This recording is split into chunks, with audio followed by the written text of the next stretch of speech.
It's the beer that's light and clear. It's Point Special Beer, Point Special Beer. Brewed to perfection, it tastes so good. Satisfies completely like good beer should. Better quality, smoothness you'll agree. Point Special Beer. Brewed in the city of wonderful water. Won't you make it a point to buy Point? And welcome. We had some people in the front row that knew all the words to that. Anybody else remember that jingle at all? Right on. Well, it's great to see such a wide range of ages here today. That's just fantastic. And it's a testament to what Stevens Point Brewery has done over the years. 160 years doesn't happen for no reason. So we'll get to a lot of the reasons why this brewery is still here tonight. There was a brewery like this in a lot of small towns and most cities in Wisconsin across the Midwest, and we still have ours, and that's pretty dang cool. I read a statistic, if we had the same amount of breweries per person proportionately to when the height of brewing was in 1870, of course distribution was pretty lacking at that point, there would be 30,000 breweries in the United States. So we can dream still. But as we start the journey of Point Beer, we start the story in 1856 on this very plot of land. A guy named George Reuter, immigrant from Germany, and some associates bought this land in 1856 and got to building. By 1857, the year that we recognize as the founding of the brewery, is when they first started brewing beer. There's an article in the Wisconsin Pioneer newspaper on Christmas Day of 1857 saying that they are now in business and brewing beer. In 1857, Reuter was also joined by a guy named Frank Wally. Frank Wally was also an immigrant from Germany, and that's the two guys. This is a newspaper ad from 1858 for stock ale, lager beer, malt, hops, and yeast. And it's interesting to see that they had to solicit that they needed supplies for the brewery too. And that's just how they did. So in 1860, Reuter actually sells out. So his time with the brewery, other than founding it, is pretty brief. He actually goes up to Wausau. Does anybody remember Matthew Reuter beer or North Star beer at all? That's what he ended up being a part of that company. They no longer exist. They didn't survive, I don't think, past 1960. So in the 1860s, Frank Wally runs the brewery, and 10 years later, he decides to sell it and get out of brewing and sells it to a guy named Andrew Lutz.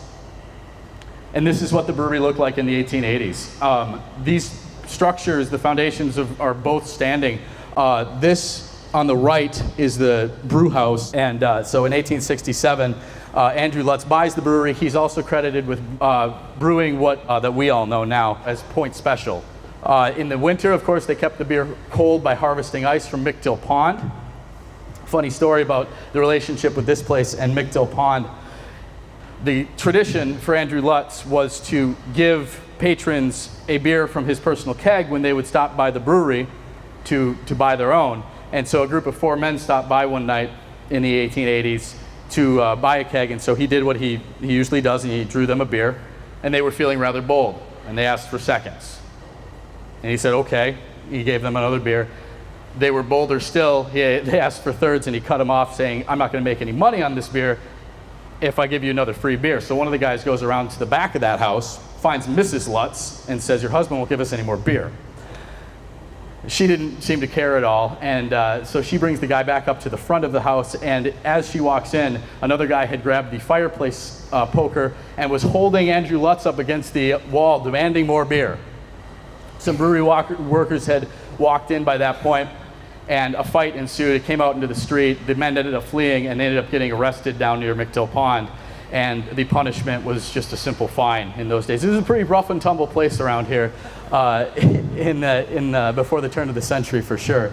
This is, I don't know if anybody's ever looked at what's called a Sanborn fire insurance map. If you live in an older neighborhood, you can often find your house on some of these maps. So as a fire insurance company, they would go around and they did really detailed maps of things. So this is 1884 Stevens Point Brewery. So that house you saw on the left, that is just above the number 2. And then, of course, the brewing structure, which is to your right. That's what the world down here looked like in 1884. You also notice the road name is different.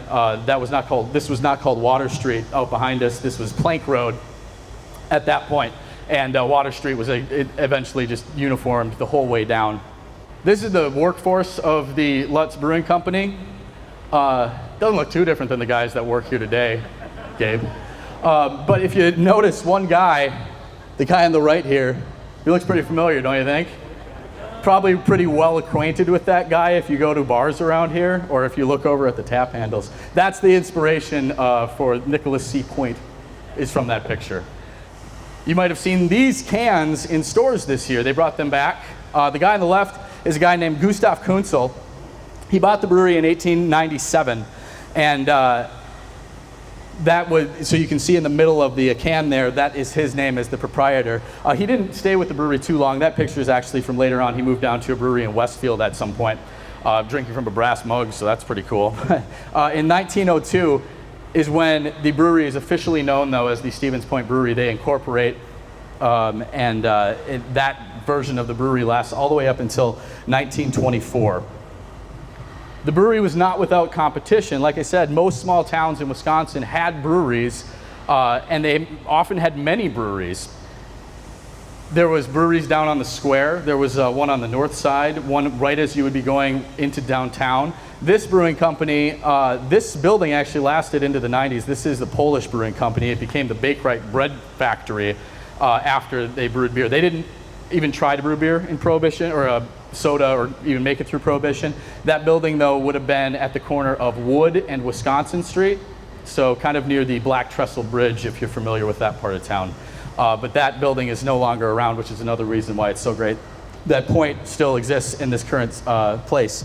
Pabst also had a brew house up here. They would just ship beer up, trying to get in on this market. It didn't work for very long. So this would be the brewery in the early teens. And so if you're looking where those gentlemen are standing, is right behind you, kind of where the garage door is, and that last tank back there. So you're literally on that spot right now. And if you see the different colored brick in the middle of the building, that's that original brew house from one of the first pictures we saw up here tonight. The bottle house, which is currently in operation right now, is to your left, and the gift shop and offices that you walked into. That building was built in 1914 and is still in use today. There's obviously been a lot of additions put onto it. This is 1922, Stevens Point Brewery. By that time, the railroad track had moved in to be able to get the beer out of here and distribute it to a wider audience quicker. You can still see the railroad tracks. They would have come in right over here. You can still see them across the street in the ground, what is left of them. So we get to Prohibition. It's one of those things that's like hard to imagine what the world would even be like, and to see all the work that got put into it to have it actually happen, and to affect companies like this. So January 17th, 1920 began national prohibition. A lot of states had other prohibition before that, and there was wartime prohibition through World War I. But as far as prohibition as we commonly know it, it happened in 1920. It was pretty unpopular in Wisconsin, as you can imagine, as it probably would be today, with a lot of German heritage. Point made soda. This is one of the labels that we dug up for cherry soda, and they also made a near beer. They would essentially make the beer and boil the alcohol out, which is just a shame. You get to halfway there, and then you have to pretty much just ruin it. In 1924, the brewery became the Stevens Point Beverage Company. A guy named Ludwig Korfmann bought the company. And at that point, like I said, they thought that this was just it. So they weren't really a brewery anymore. They were just a beverage company. They also made Crush Pop. They would get the recipe for that shipped up from Chicago.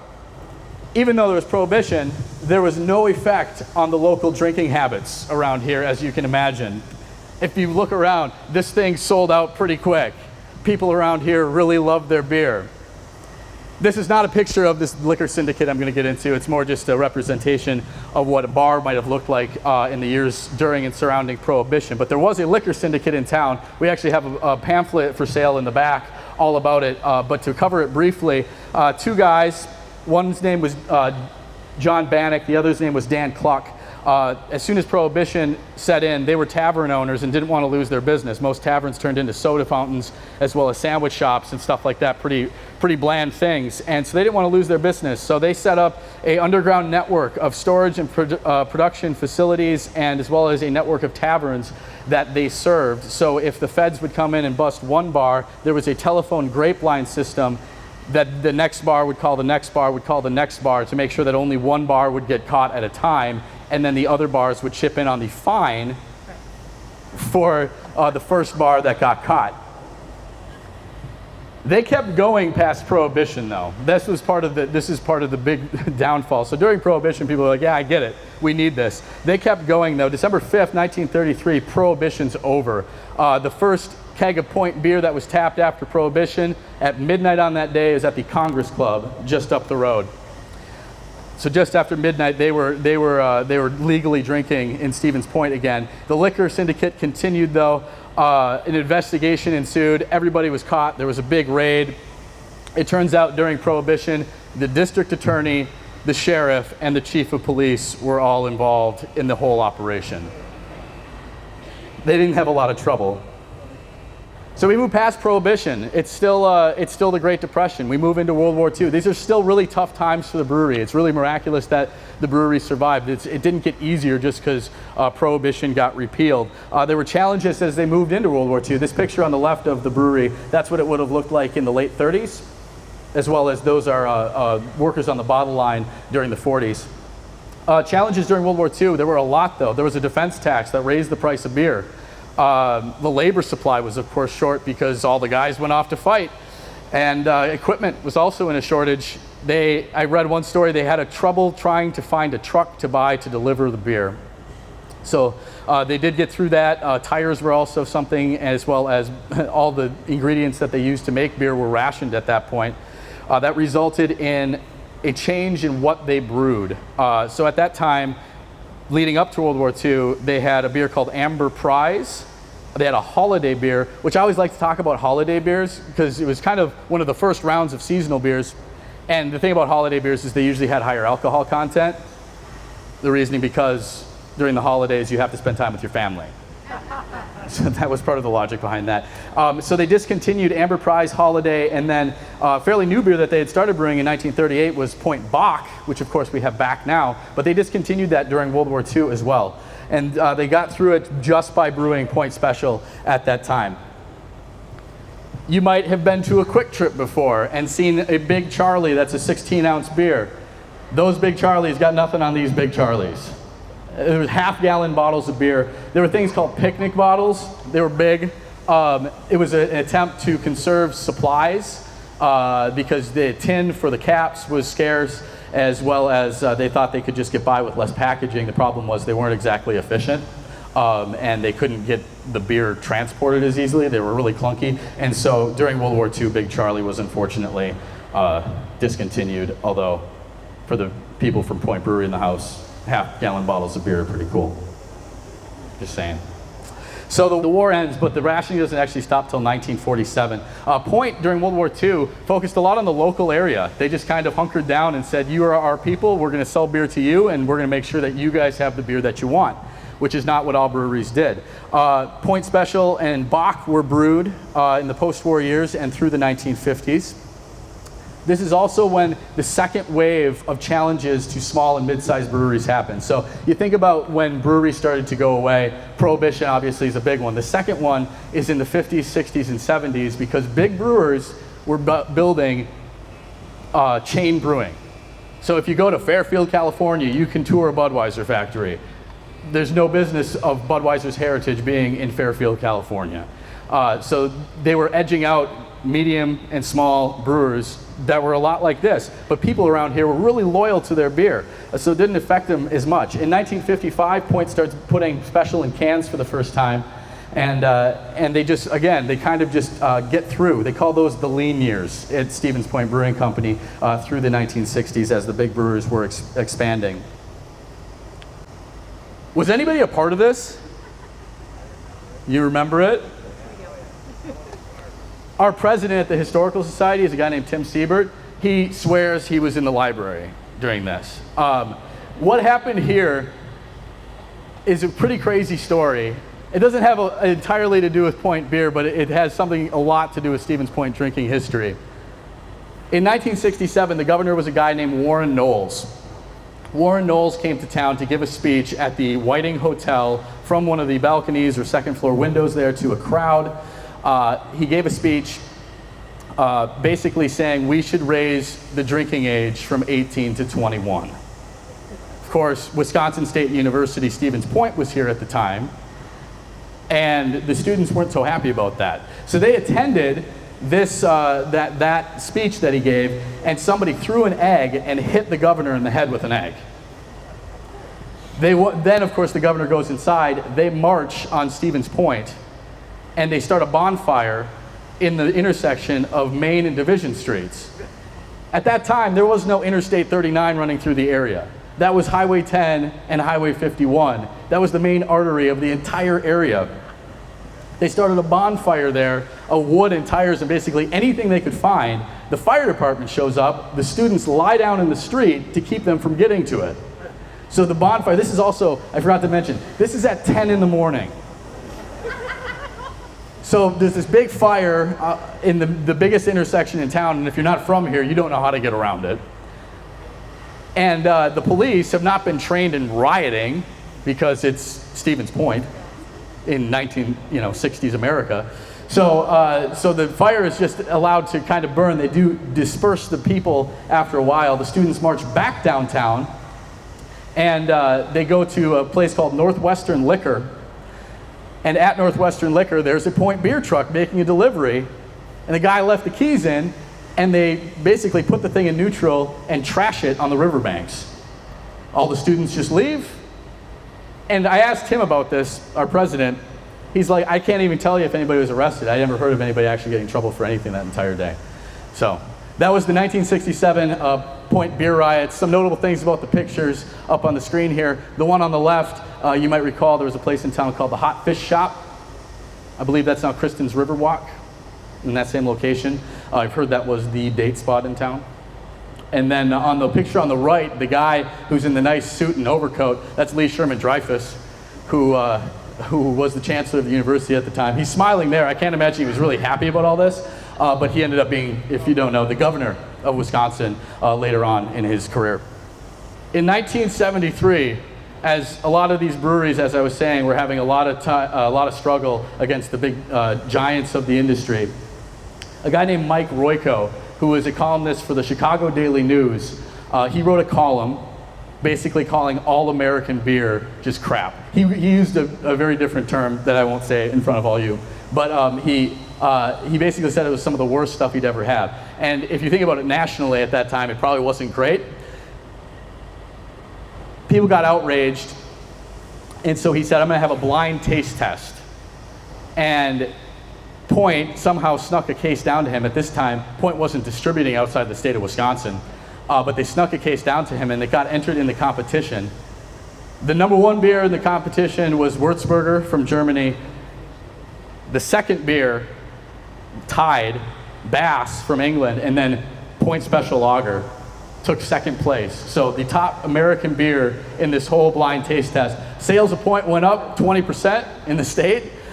People from all over the country wanted to try Point Special, and still, even at that time when that demand was there, Stevens Point Brewery said, no, you can come here and get it and check out Stevens Point. They did not want to overgrow the business too quickly, even at that point, and they were over 100 years old at that point. So that article did a lot, though, to keep Point going through the rest of the 70s and into the 80s, and basically to the brewery that we know today. So this picture, I think, illustrates why Point has been successful. This is from the 1958 Centennial Parade going down Main Street. So what would be graffitis is on the left at this point. So you're exiting the square, and that's the Point Brewery float right there.